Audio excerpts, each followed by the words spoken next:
Hi there, my name is Ms. Harlabedis, and in this video, which is one of my videos, part of my series of videos focused entirely on the AP Precalculus syllabus, we will discuss the instantaneous rate of change at a specific point of the graph of a function.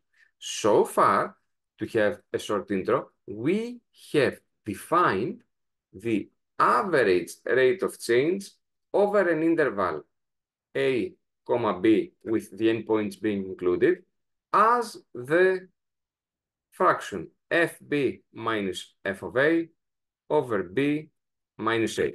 But now we want to define the instantaneous rate of change, which means that we want to, assuming that we have a graph, we want to define the rate of change here. Let's call this point x0. The problem now is the following. We have used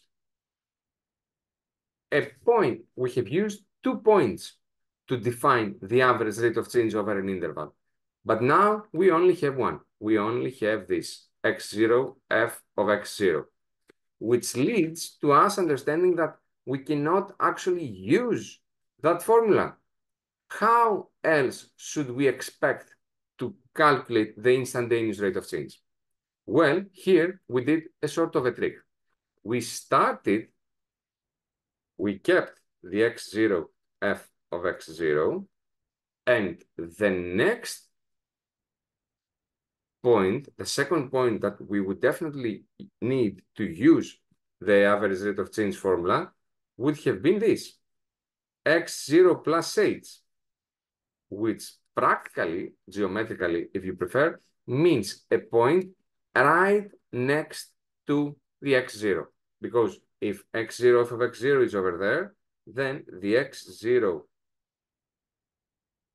plus h and f of x0 plus h would have been this, x0 f of x0 plus h.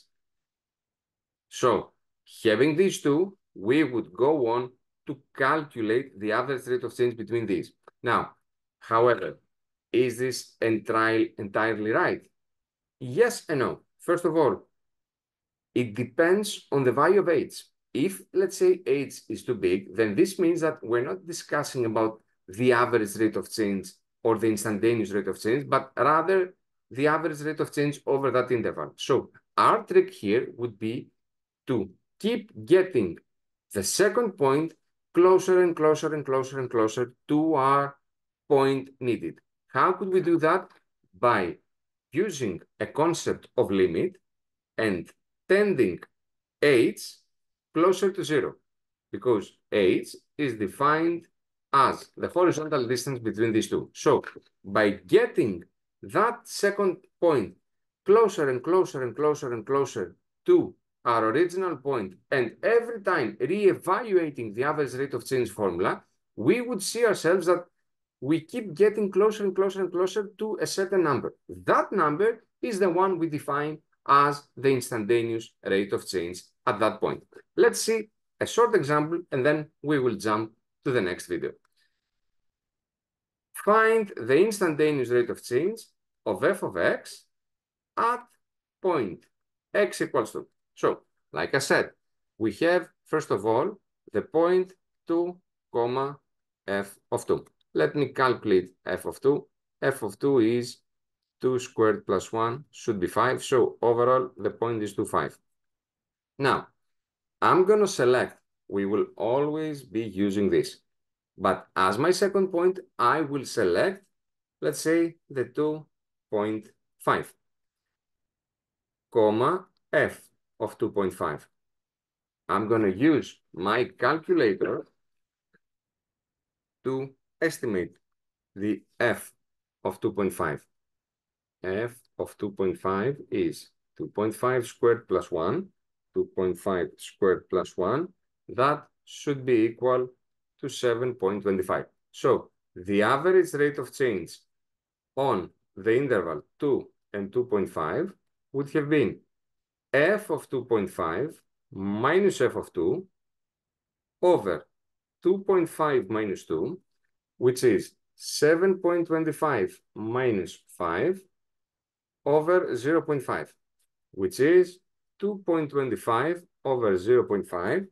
2.25 over 0.5 is equal to 4.5. Now I'm going to get closer to that. So again, by keeping 2.5, let me now choose 2.1, f of 2.1.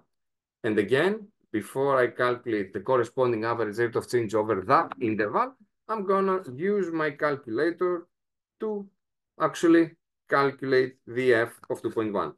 The f of 2.1 is 2.1 squared plus 1, and by using calculator is equal to 5.41. So the average rate of change over the interval 2 and 2.1 is f of 2.1 minus f of 2 over 2.1 minus 2, which means 5.41 minus 5 over 0.1. It's 0.41 over 0.1 over 0.1 is 4.1. I'm going to get closer, even closer to that. So I'm going to keep 2.2.5, and now I'm going to get to 2.01. So I will need the 2.1 and f of 2.01. Let me calculate it like I did before. It's 2.01 squared plus 1. 2.01 squared plus 1 is equal to 5.0401. So now the average rate of change is on the interval 2.201 is f of 2.01 minus f of 2 over 2.01 minus 2, which is 5.0401 minus 5 over 0.01, which is 0.401 over 0.01, 0.041 over 0.01, which is 4.01. And you see that with the tools, with the knowledge that we just have, in order to calculate the instantaneous rate of change, we need to keep doing this trial and error process. It's not exactly trial and error, it's just a repetitive process. We need to get as close as possible to that specific point.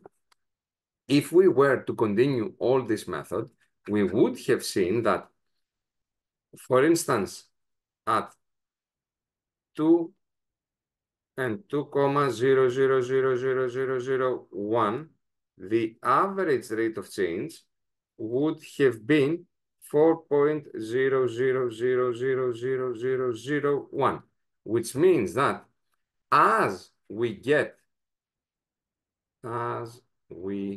get closer to x equals 2, the average rate of change gets closer to 4. And this number, this tendency, this is what we call instantaneous rate of change. For those that perhaps you're doing that even this year or the years that will follow, for those of you that will select the AP Calculus as well, you will see that this concept of the instantaneous rate of change will be the huge concept over there, and it is what we call derivative of a function at a certain point. For now, just remember that in order to calculate the instantaneous rate of change, at a certain point, we need that point, then use a second one ridiculously close to that original point and calculate the average rate of change over that small interval. That was all. Thank you for watching. I hope it made things easier. If you found this video helpful enough, don't forget to like and subscribe. As always, thank you for watching.